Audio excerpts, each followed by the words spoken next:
नमस्कार दोस्तों, राजेंद्र सर ने आपके लिए ये वीडियो आसान भाषा में बनाया है। इनके चैनल को सब्सक्राइब और लाइक भी करें। आज हमारे सामने हिंदी साहित्य की एक बहुत बड़ी शख्सियत महादेवी वर्मा से जुड़ी कुछ सामग्री है। इसमें उनकी जिंदगी, उनके लेखन और उनकी एक बेहद बेहद ताकतवर कविता जाग तुझको दूर जाना का जिक्र है। बिल्कुल।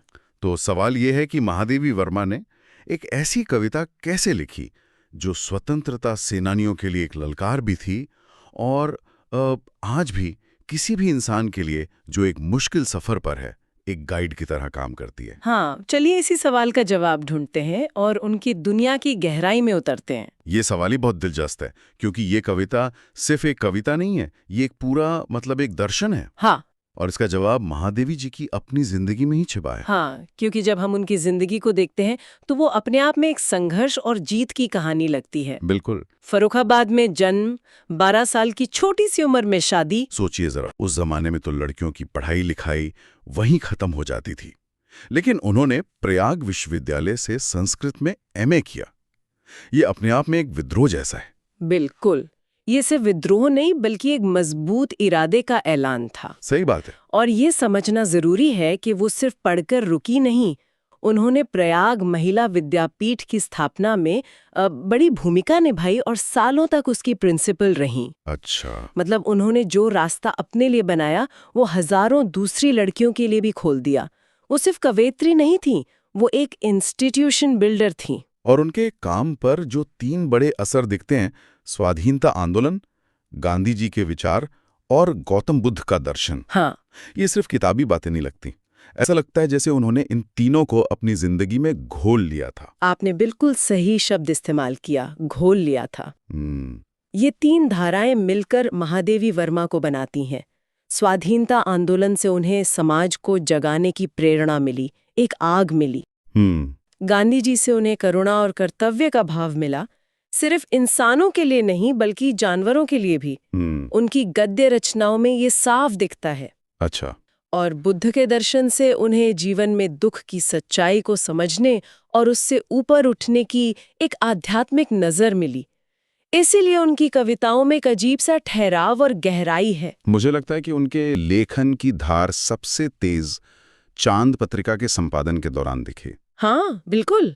वो सिर्फ कविताएं नहीं लिख रही थीं, वो सीधे सीधे समाज की दुखती रग पर हाथ रख रही थीं, खासकर महिलाओं के मुद्दों पर। हाँ, और वो भी पूरी बेबाकी से।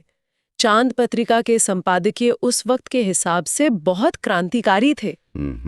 वो भारतीय समाज में औरतों की गुलामी पर लिख रही थीं, उनकी आजादी की बात कर रही थीं। सिर्फ समस्या नहीं बता रही थी। नहीं, उन्होंने सिर्फ दर्द नहीं दिखाया बल्कि उस दर्द से निकलने का रास्ता भी दिखाया। उनकी पूरी जिंदगी इसी एक बात के लिए लगी रही कि साहित्य और समाज में महिलाओं को उनका हक का मकाम मिले। उनकी दृढ़ता उनके जीवन में भी थी और उनके लेखन में भी। उनकी ये जो दृढ़ता है वही शायद उनके लेखन की शैली में भी उतर आई है, खासकर उनके गीतों में। हाँ, स्रोत कहते हैं कि उनके गीत बहुत आकर्षक हैं, उनमें एक अजीब सा खिंचाव है। इसकी क्या वजह है? इसकी कई वजह है और ये सब आपस में जुड़ी हुई हैं। पहली तो है उनकी संगीतात्मकता। अच्छा। उनके गीतों को पढ़ते हुए लगता है कि उन्हें गाया जा सकता है। उनमें मीरा के पदों जैसी भक्ति और लोकगीतों जैसी मिठास का एक मिलाजुला रूप है। लेकिन यहाँ एक दिलचस्प बात है। बताइए। एक तरफ भाषा इतनी संस्कृत वाली जिसे हम तत्सम कहते हैं, और दूसरी तरफ उसमें संगीत ऐसा कि वो सीधे दिल में उतर जाए।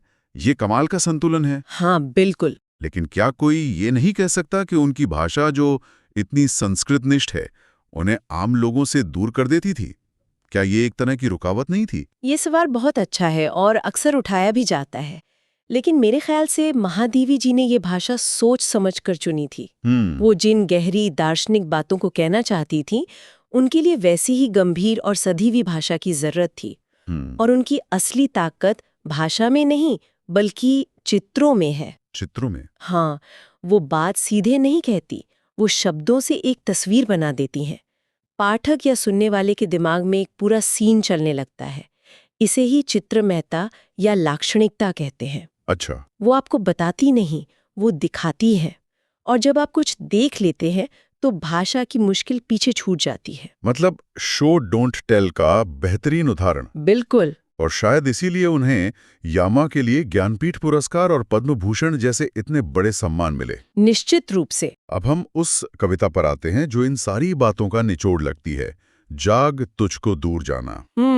ये एक जागरण गीत है, यानी किसी को जगाने के लिए लिखा गया गीत। लेकिन ये जगा किसको रहा है? ऊपरी तौर पर देखें तो ये उस दौर के स्वतंत्रता सेनानियों को जगा रहा है। उन्हें आलस छोड़कर, मोह माया छोड़कर देश की आजादी के बड़े लक्ष्य की तरफ बढ़ने के लिए कह रहा है। ठीक है। लेकिन इसकी खूबसूरती ये है कि ये सिर्फ उन्हीं के लिए नहीं है। नहीं, ये हर उस इंसान के लिए है जो किसी बड़े लक्ष्य के रास्ते पर है और रास्ते की छोटी मोटी रुकावटों में उलझ गया है। ये हमारे अंदर सोए हुए उस साधक को जगाने का गीत है। इसकी पहली पंक्ति में एक अजीब सा विरोधाभास है। चिर सजग आंखें उनींदी आज कैसा व्यस्त बाना, जाग तुझको दूर जाना। हाँ, आंखें सजग भी हैं और नींद में भी। ये कैसे हो सकता है? ये एक बहुत ही गहरी मनोवैज्ञानिक पकड़ है।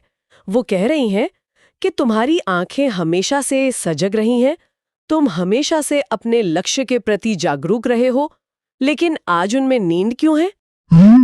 आज तुम्हारा वेश, तुम्हारा पहनावा इतना अस्त-व्यस्त क्यों है?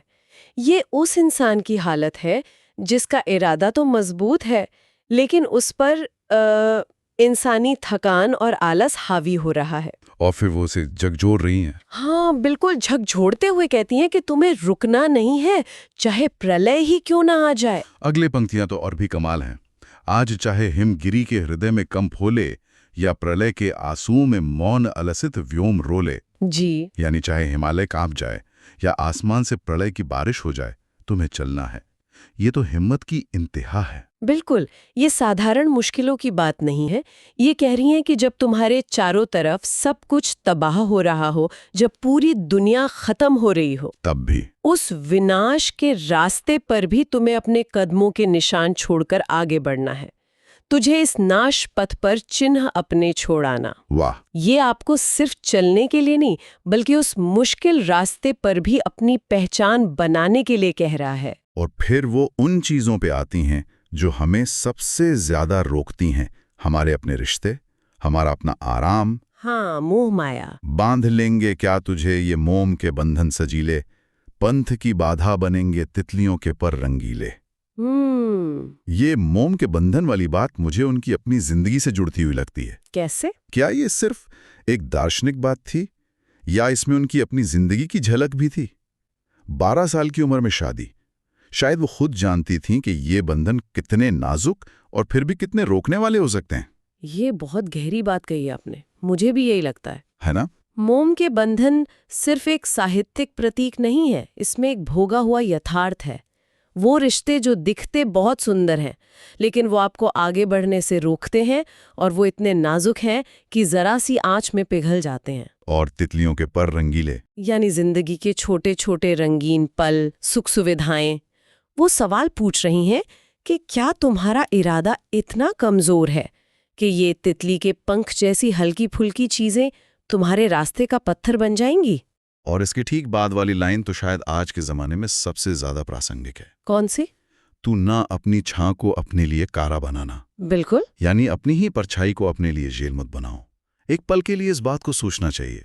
हम सब कहीं ना कहीं ये करते हैं। अपने ही बनाए हुए कंफर्ट जोन में कैद हो जाते हैं। बिल्कुल। ये इस कविता की सबसे आधुनिक पंक्तियों में से एक है। अपनी छां यानी अपना ही अस्तित्व, अपने सुख दुख का छोटा सा दायरा। इंसान अक्सर इसी में उलझ कर रह जाता है। वो अपने ही बनाए पिंजरे में कैद हो जाता है और सोचता है कि यही पूरी दुनिया है।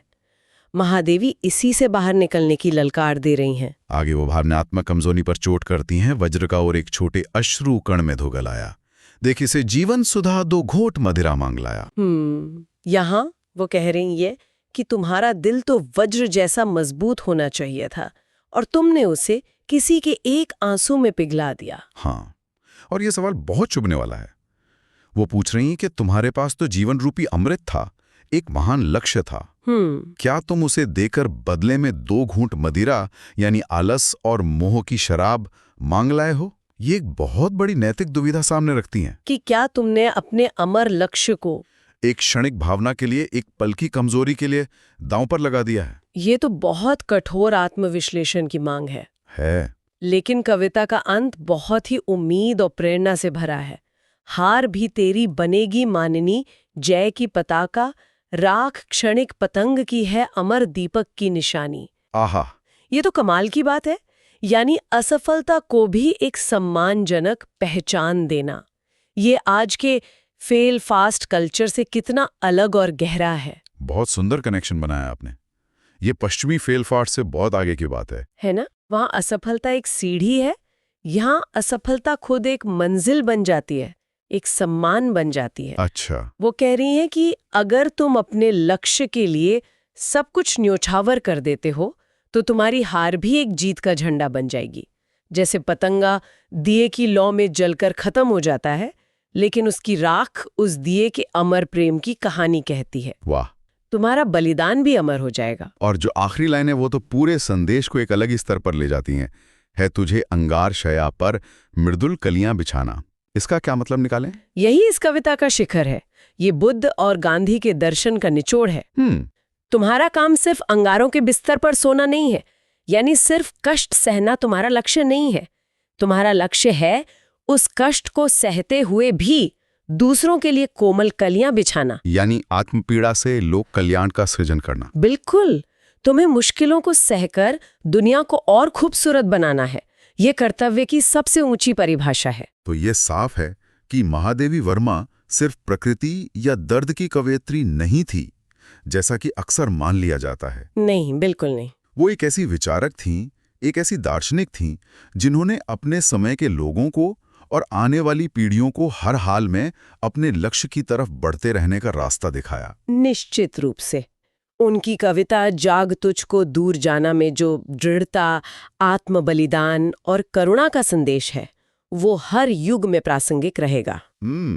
ये हमें याद दिलाता है कि बड़े लक्ष्यों के रास्ते में व्यक्तिगत सुख और मोह अक्सर रुकावट बनते हैं और उनसे ऊपर उठकर ही मंजिल मिलती है। सही बात है। ये कविता सिर्फ आजादी के दीवानों के लिए नहीं, बल्कि हर उस इंसान के लिए है जो अपनी जिंदगी में कुछ बड़ा, कुछ सार्थक करना चाहता है। ये कविता स्वाधीनता आंदोलन के दौर में लिखी गई थी, जब दूर जाने का मतलब देश की आजादी था। हाँ। सोचने वाली बात यह है कि आज के समय में जब देश आजाद है, ये दूर जाना और जागते रहने का आह्वान किसके लिए है?